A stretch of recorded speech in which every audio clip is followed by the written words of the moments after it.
नमस्कार. नमस्कार. आपलं नाव? गणेश सोपान काळोखे. आपण कुठून आलात? मुक्काम पोस्ट कडूस, तालुका राजगुरुनगर, जिल्हा पुणे. आपला व्यवसाय काय आहे? माझा ट्रान्सपोर्ट व्यवसाय आहे. संत रामपालजी महाराजांची गुरुदीक्षा आपण कधी घेतली? संत रामपालजी महाराजांची गुरुदीक्षा 25/1/2013 रोजी घेतली. त्यापूर्वी आपण व आपला परिवार कोणती भक्तिसाधना करत होतात? त्यापूर्वी जी आपली परंपरागत हिंदू धर्मामध्ये पूजा अर्चा चालते त्याप्रमाणे आमच्या घरातही गणपती बसवणे, नवरात्रोत्सव करणे असे वडील पूजा सेवा करत होते. आणि इतर जे काही आपले परंपरागत मग सण उत्सव येतात त्याप्रमाणे आम्ही भक्ती करत होतो. असं सर्व करता करता 2002 साली माझे नातेवाईक मला दिंडोरी प्रणित स्वामी समर्थ सेवा केंद्र होतं तेथे घेऊन गेले. आणि तेथे गेल्यानंतर मला तिथे जे काही त्यांचे सेवेकरी होते त्यांनी श्री स्वामी समर्थ हा मंत्र दिला. तसेच त्यांनी एक स्वामीचरित्र सारामृत पुस्तक होतं त्यातून 3 किंवा 7 अध्याय रोज वाचायला सांगितले. 11 माळी श्री स्वामी समर्थ जप करायला सांगितला. व जे जे काही सणवार व्रत वैकल्य येतात त्या अनुषंगाने ते सेवा देत होते. जसे नवरात्र आली तर ते दुर्गा सप्तशतीचे पारायण करायला सांगायचे. दत्त जयंती जवळपास आली किंवा स्वामी समर्थ प्रगट दिन वगैरे आला तर आमच्याकडनं ते गुरुचरित्राचे पारायण करून घ्यायचे. स्वामीचरित्राचे पारायण करणं किंवा वेळोवेळी आपण जर काही विचारायला गेलो, आमच्या घरात काही अडचण आली किंवा काय आलं तर त्या अनुषंगाने ते मग नवनाथ पारायण करा किंवा दुर्गा सप्तशतीचे घरातील सुवासिनींकडून पारायण करून कया, अशा वेगवेगळ्या सेवा आमच्याकडनं ते करून घ्यायचे. ते करता करता मला स्वामी सेवेत आवड निर्माण झाली आणि त्यांचीच काही शिबिरं मग तिथे आयोजित केली जायची स्वामी समर्थ दिंडोरी प्रणित केंद्रातर्फे. त्याच्यामध्ये वास्तुशास्त्र होतं, ज्योतिषशास्त्र, कुंडलीशास्त्र. आणि मग हळूहळू मला आवड झाल्यामुळे मी ते शिबिर अटेंड केले आणि त्यातून ज्योतिषशास्त्र, वास्तुशास्त्र, कुंडलीशास्त्र हे शिकून घेतलं. आणि आमच्याजवळ मी जिथे राहत होतो घाटकोपरमध्ये, तिथे जवळच ते स्वामी समर्थ सेवा केंद्र होतं. तेथे त्यांना प्रश्नोत्तरामध्ये सहकार्य करायला लागलो व तिथे मी प्रश्नोत्तरांना एक आठवडा साप्ताहिकमध्ये गुरुवार त्यांना तिथे बसून त्यांच्याबरोबर मी प्रश्नोत्तराची सेवा करू लागलो. सर, जसं तुम्ही सांगत आहात की आपण अगदी बालपणापासूनच भक्तिमार्गात होतात आणि त्याचप्रमाणे आपण स्वामी समर्थ केंद्र जे दिंडोरी प्रणित आहेत त्यांच्यासाठी सुद्धा आपण सेवा देत होतात. तर असं असताना आपल्याला संत रामपालजी महाराजांचा मार्ग कसा कळाला आणि आपण त्यांच्याकडे का वळालात? स्वामी समर्थ सेवा केंद्रात सेवा देत असतानाही माझी स्वतःची जी आर्थिक परिस्थिती होती ती अचानक मी खूप कर्जबाजारी होऊ लागलो. परिस्थिती ढासळली, डबघाईला गेली. त्या अधूनमधून मी स्वामी समर्थ सेवा केंद्रामध्येही त्यांना विचारलं की माझ्या बाबतीत असं का घडतं आहे, मी रोज सेवाही करतो आहे आपण सांगाल ती. तर त्यांनी नंतर त्याच्यावर सांगत गेले की हे तुमचं प्रारब्ध असू शकतं आणि ते तुम्हाला भोगल्याशिवाय काही संपणार नाही. मग मी म्हटलं एवढी जर भक्ती करतो आहे तरी प्रारब्ध संपत नाही म्हणजे माझ्यापुढं तो प्रश्न उभा राहिला की मग अजून वेगळी काय सेवा करायची. तर तेच उत्तर द्यायचे की नाही, हे तुमचं प्रारब्धच आहे आणि ते संपवावंच लागेल. आणि असं करता करता मग एवढी परिस्थिती खराब झाली की मला माझं ते मुंबईचं राहतं घर विकावं लागलं. आणि तिथे मी जो ट्रान्सपोर्ट व्यवसाय म्हणजेच रिक्षा चालवण्याचा व्यवसाय करत होतो ती स्वतःची रिक्षाही विकावी लागली आणि मला मग माझे पुणे जिल्ह्यात जिथे गाव आहे त्या गावी वास्तव्याला यावं लागलं. गावी वास्तव्याला आल्यानंतरही मला त्यांनी सांगितलं होतं की तुम्ही सेवा सोडू नका, की निदान तुम्हाला पुढचा जन्म तरी चांगला मिळेल. त्यामुळे तुम्ही जी काही भक्ती आहे ती सेवा चालू ठेवा. हळूहळू प्रारब्धातून तुम्हाला काहीतरी मार्ग मिळेल किंवा निदान पुढचा जन्म तरी तुमचा चांगला जाईल.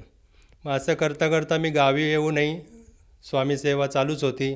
जवळपास जे काही औदुंबराचं झाड होतं त्याला तिथे पाणी घालणं, दत्त जयंती असल्यावर त्या औदुंबराच्या झाडाखाली बसून मी गुरुचरित्र पारायण करत होतो. आणि जे काही माझे जवळचे वाडी वस्तीवाले होते तिथे सर्वांना जमवून मी दत्त जयंती साजरी करत होतो.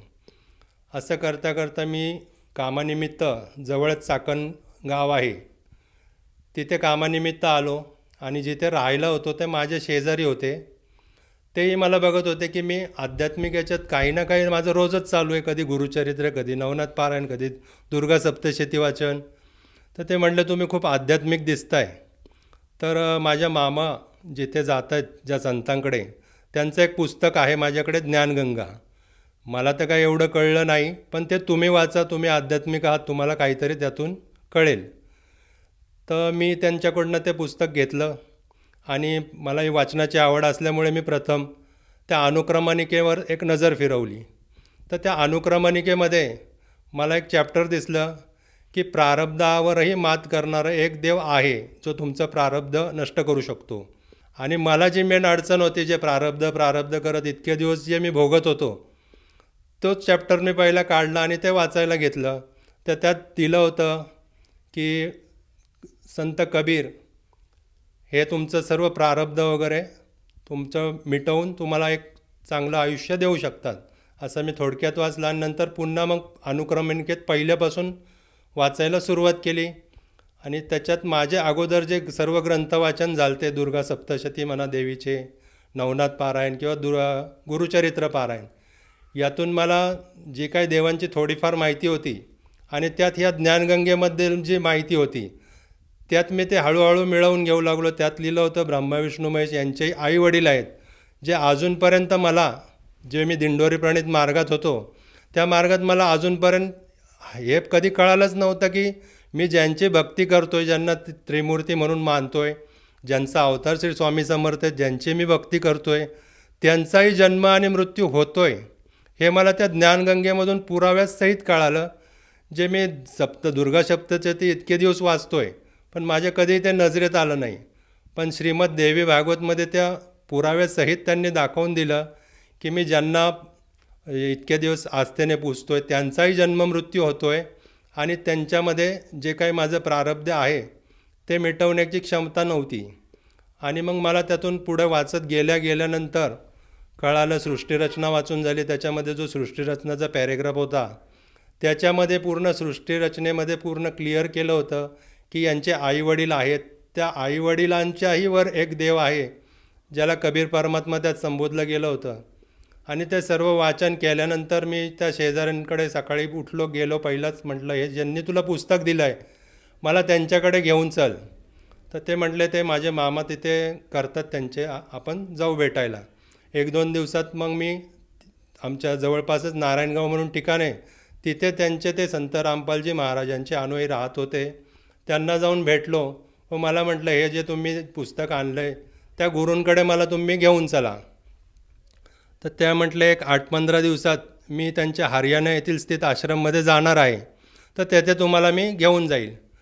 आणि तिथून मी घरी आल्यानंतर जे शेजारी माझे होते त्यांच्या पत्नीने संत रामपालजी महाराजांविषयी थोडंफार माझ्या घरी मिसेसला थोडंफार काही वेगळी कल्पना दिली असेल की तिथे जाऊ नका किंवा काही तिथे असं वेगळं घडतं आहे, त्यामुळे तुमच्या मिस्टरांना तिथे काही पाठवू नका.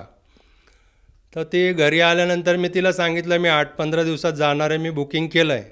पण तिने ते वाद घालायला सुरुवात केली की नाही तिथे जाऊ नका, तिथे गेल्यानंतर जे काय आहे पारंपरिक भक्ती ते बंद करायला लावतात किंवा काय. पण तिला मी ते पटवून दिलं, अगं ज्ञानगंगा पुस्तक हे समोर आहे आपल्याकडे, आपण ते ग्रंथ मिळवून बघ, तुला जे काही वाटतं त्यातून आपण तुला क्लिअर करून देतो, मी सर्व प्रूफ्स आपल्या समोर आहेत, तूही सुशिक्षित आहे मीही सुशिक्षित आहे. पण ती काय ऐकायला तयार नव्हती, कारण की जी काही आपण पारंपरिक भक्ती करत होतो त्यामध्ये आपण एवढे रंगले गेलो होतो की आपल्याला जे काही पुरावे आहेत ते पटकन आपण मानायला तयार होत नाही. जे काही आपण परंपरागत महिला वर्ग असल्यामुळे हळदी कुंकू करणं किंवा नवरात्रोत्सवामध्ये घट बसवणे, 9 दिवसात त्यांचे जे काही पारंपरिक खेळ असतात ते महिला वर्ग करत असतात, त्यामुळे ती मला संत रामपालजी महाराजांच्या चरणी त्यांच्या नियमांमुळे जाऊ देण्यास अडथळा करत होती. मग आणि त्यामुळे तिने मला एक अट घातली की तुम्ही तिथे जायचंच नाही, घरात भांडणं व्हावी लागली. आणि जे अनुयायी मला घेऊन जाणार होते तिने त्यांचाही नंबर शोधून काढला माझ्या मोबाईलमधून आणि त्यांनाही फोन करून सांगितलं की आमच्या मिस्टरांना तुम्ही काही तिथं घेऊन जाऊ नका. तर त्यामुळे ते वाद होण्यापेक्षा ते अनुयायी म्हटले तुम्ही काही सध्या आमच्याबरोबर येऊ नका, तुम्ही आधी तुमच्या घरात समजूत काढा आणि नंतर तुम्ही ते पुन्हा या आमच्याकडे. त्याचं 1 महिना माझा असाच गेला. पण ज्या दिवसापासून मी ते ज्ञानगंगा पुस्तक वाचलं होतं, तेव्हापासून माझी जी पहिल्याची रुटीन होते की पहाटे 5ला उठणं, स्वामींची पूजा करणं, दिवा लावणं, हे ज्या दिवशी मी ज्ञानगंगा वाचलं त्या दिवसापासूनच माझं बंद झालं होतं. आणि माझी पूर्ण ओढ त्या कबीर परमात्मांकडे लागली होती. तर म्हटलं आता हिला समजवायचं कसं, इथं काय ऐकायला तयार नाही. मग मी काय केलं, मला जे ज्योतिषशास्त्रामध्ये एक अचूक निदान म्हणून पुस्तक भेटलं होतं, ज्याच्यामधून मी प्रश्नोत्तरं करायचो. तर ते अचूक निदान पुस्तक एक दिवशी पुन्हा गुरुवार बघून मी ते काढलं.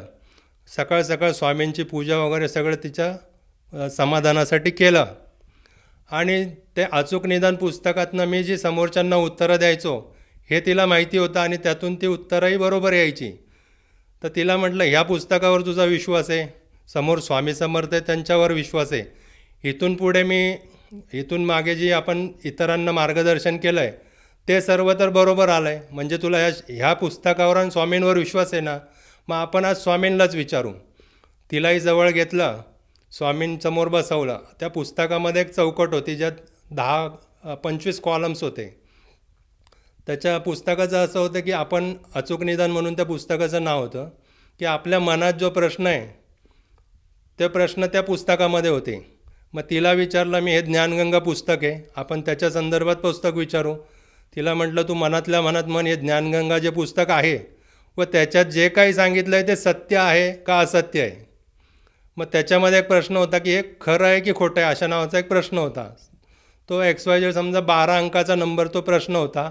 आणि तिला म्हटलं, तू कुठल्याही एका कॉलममध्ये बोट ठेव, त्या कॉलममध्ये जो आकडा असेल म्हणजे 20 असेल तर 20 आणि त्या प्रश्नाचा अंक 12 असं मिळून जर उत्तर 32 असेल तर त्या 32 आकड्यावर जाऊन डायरेक्ट ते उत्तर वाचायचं.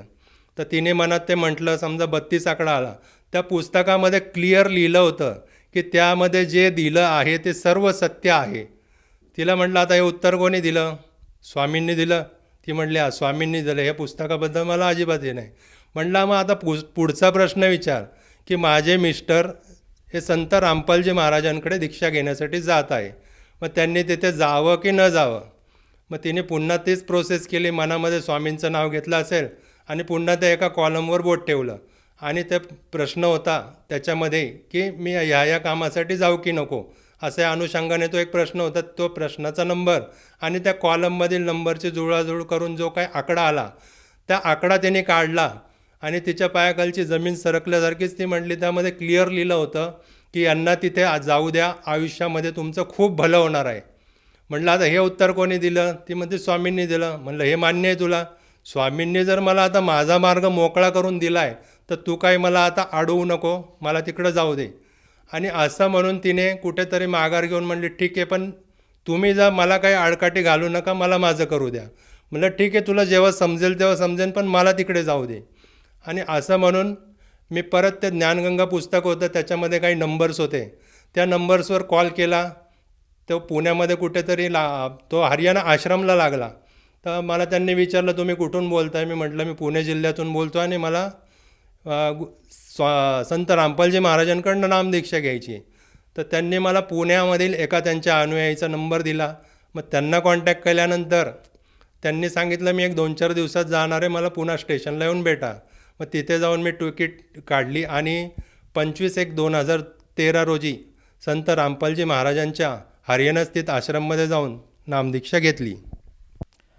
सर, जसं तुम्ही सांगत आहात की आपली जी धर्मपत्नी आहे ही आपल्याला संत रामपालजी महाराजांच्या मार्गाकडे जाऊ देत नव्हती आणि तिच्या मनामध्ये अशी धारणा होती की संत रामपालजी महाराज ही देवीदेवतांची भक्ती सोडवतात. आणि आज समाजामध्ये सुद्धा हाच प्रश्न आहे. बरेचसे जे धार्मिक लोक आहेत, ते हिंदू धर्माचे आहेत, तर ते लोकसुद्धा त्यांच्या मनामध्ये अशा डाऊट आहे की संत रामपालजी महाराज हे हिंदू विरोधी आहेत आणि हे देवीदेवतांची भक्ती सोडवतात आणि त्यांची जे साधना करतात, संत रामपालजी महाराजांकडनं जे अनुग्रह घेतात, ते भगत, ते जे काही लोक आहेत ते देवीदेवतांपासून दूर जातात. तर हे खरं आहे का? सर, त्याच्यावर मी असं बोलू इच्छितो की जसं मी त्या शेजाऱ्यांकडनं ऐकलं होतं तसं ते संत रामपालजी महाराज कोणत्याही देवी देवतांची भक्ती सोडवत नाही. संत रामपालजी महाराज जे मंत्र देतात ते फक्त ते आपले मंत्र त्यांना रोजच्या नित्यनियमात घ्यायला लावतात की कमीत कमी 108 वेळा घ्या किंवा दिवसभर तुम्ही जे पाहिजे तेवढे करा. तसे संत रामपालजी महाराज जे मंत्र देतात ते आपल्या पवित्र धर्मशास्त्रानुसार आणि सद्भक्तीनुसार ते मंत्र देतात. गणपती किंवा देवीचे ते फक्त त्यांचे वास्तविक मंत्र आपल्याला रोजच्या रोज म्हणाव्यास देतात. आणि त्यामुळे जो काही लाभ व्हायला लागतो, त्यामुळे आपले जे काही म्हणजे माझ्या बाबतीत जसं घडलं होतं की मी प्रारब्धावरच अडकून होतो. पण ज्यावेळेस मी संत रामपालजी महाराजांच्या चरणी गेलो आणि त्यांनी मला त्याच देवी देवतांचे ज्या अगोदर मी पूजा करतोयच, पण इतके दिवस माझं जे काही आहे ते आर्थिक नुकसानीतच चाललं होतं. पण मग असं काय घडलं की संत रामपालजी महाराजांकडे गेलो आणि तेच देवी देवतांचे मंत्र त्यांनी मला दिलेत, फक्त ते शास्त्रानुसार होते. आणि त्यामुळे मग माझे जे काय आर्थिक समस्या वगैरे होत्या त्या ॲटोमॅटिक सुटू लागल्या. त्यामुळे संत रामपालजी महाराज हे देवी देवतांची भक्ती सोडवतात हे पूर्णतः चुकीचं आहे. सर, जसं तुम्ही सांगितलं की संत रामपालजी महाराज हे कुठल्याही देवी देवतांची भक्ती सोडत नाहीत, तर खऱ्या अर्थाने त्यांचे जे मूलमंत्र आहेत ते साधकाला देतात आणि त्या मूलमंत्राच्या जपामुळेच केवळ साधकाला लाभ प्राप्त होतात. तर मला असं विचारायचं आहे की जेव्हा आपण संत रामपालजी महाराजांकडनं हे काही मूलमंत्र घेतले आणि त्यानुसार तुम्ही जेव्हा साधना करायला सुरुवात केली, त्यानंतर आपल्याला जे काही आपले जे प्रॉब्लेम्स होते, जे काही संकट होते, तर त्यातनं आपल्याला काही लाभ किंवा त्याच्यामध्ये काही आपल्याला राहत मिळाली का? मग ज्यावेळेस मी संत रामपालजी महाराजांच्या चरणी गेलो, त्यांनी मला जे वास्तविक मंत्र दिले, जी भक्ती दिली, ती भक्ती केल्यानंतर माझं जे काही आर्थिक नुकसान झालं होतं, जे काही ट्रान्सपोर्ट व्यवसाय होता तो पूर्ण डबघाईला गेला होता. त्यात हळूहळू माझ्यात सुधारणा व्हावं लागली की जी लोकं मला ओळखत होते की हा पूर्ण आता लॉस गेला आहे, हा कधी वर येऊ शकणार नाही. आणि मग मी ज्यांच्याकडे त्यावेळेस सहकार्य मागायला जायचो आर्थिक रूपात किंवा काय, तर ते मला नकार द्यायचे, कारण की त्यांच्या डोक्यात होतं की मी जर याला आत्ता दिलं तर हा काय रिटर्न करू शकणार नाही. पण तोच नंतर ज्यावेळेस मी संत रामपालजी महाराजांच्या चरणी गेलो, त्यांच्याकडनं नामदीक्षा घेऊन जेव्हा मी घरी परत आलो आणि मी त्यानंतर ज्या ज्या व्यक्तींकडे गेलो त्या ॲटोमॅटिकली माझ्याकडे सहकार्याची भूमिका घेऊन यावे लागले की अरे तुला काही गरज आहे का, तुला काही लागेल का. आणि त्या अनुषंगाने त्यांच्या सहकार्याने एक महिन्याभरातच माझे जे काही आर्थिक अडचणी होत्या त्यातून मला मार्ग सापडू लागला. आणि तिकडे गेल्यानंतरच माझं पुन्हा जे गाडी वगैरे जे विकलं गेलं होतं, माझ्या खिशामध्ये ₹1 नसतानाही माझ्याकडे पुन्हा एक व्हॅन गाडी आली, ज्यामुळे मी पुन्हा आपल्या धंद्यामध्ये उतरू शकलो. आणि हळूहळू असं करता करता 1-2-4 वर्षामध्ये माझं स्वतःचा फ्लॅट झाला. जे मी मुंबईला राहतं घर विकून आलो होतो, इथे भाड्याने राहत होतो, ते आज मी स्वतःच्या फ्लॅटमध्ये राहत आहे. तसेच जे काही माझी एक गाडी जिथे मुंबईला मला विकावी लागली कर्जबाजारीपणामुळे, ते ह्याच भक्तीमध्ये आल्यानंतर संत रामपालजी महाराजांनी जो मला मार्ग दाखवला, त्या मार्गावर चालता चालता आज माझ्या पुन्हा 2च्या 4 अशा 4 गाड्या, स्वतःचं घर, जे काही आर्थिक विवंचना होती त्यातून मी आज बाहेर पडलेलो आहे. सर, जसं तुम्ही सांगत आहात की संत रामपालजी महाराजांच्या सद्भक्तीमुळे आपली जी आर्थिक परिस्थिती आहे ही आज मजबूत झाली, परंतु मला असं विचारायचं आहे की या व्यतिरिक्तसुद्धा आपल्याला काही शारीरिक, मानसिक स्वरूपात काही अनुभव आलेत का? शारीरिक लाभांबद्दल बोलाल तर सर, मला मूळव्याधाचा त्रास होता. त्याबद्दल मी खूपसे औषधोपचारही केले होते, पण त्यातून एक 8-10 दिवसात फरक वाटलं बरं की पुन्हा ते उद्भवायचं. पण नंतर जेव्हा मी संत रामपालजी महाराजांची दीक्षा घेऊन परत आलो, तर 1-2 महिने मला त्या काही आजाराचा असा विसर पडला. आणि माझी पत्नीच मला म्हटली, अहो तुम्ही 8-15 दिवसात तुम्हाला जो त्रास व्हायचा, तुम्ही 2-3 महिने झाले तरी त्याच्याबद्दल काही आवाजही नाही काढला की मला दुखतं आहे किंवा मला त्रास होतो आहे. आणि हे मला त्यानंतर 3 महिन्यानंतर कळलं की माझं ते मूळव्याधाचा त्रास जो होता तो काही औषधोपचार न करता फक्त संत रामपालजी महाराजांच्या नामदीक्षेमुळे किंवा त्या सद्भक्तीमुळे तो बरा झाला होता. तसंच जे काय आता कोरोना काळ गेला, त्या कोरोना काळामध्ये माझा रिपोर्ट पॉझिटिव्ह आला.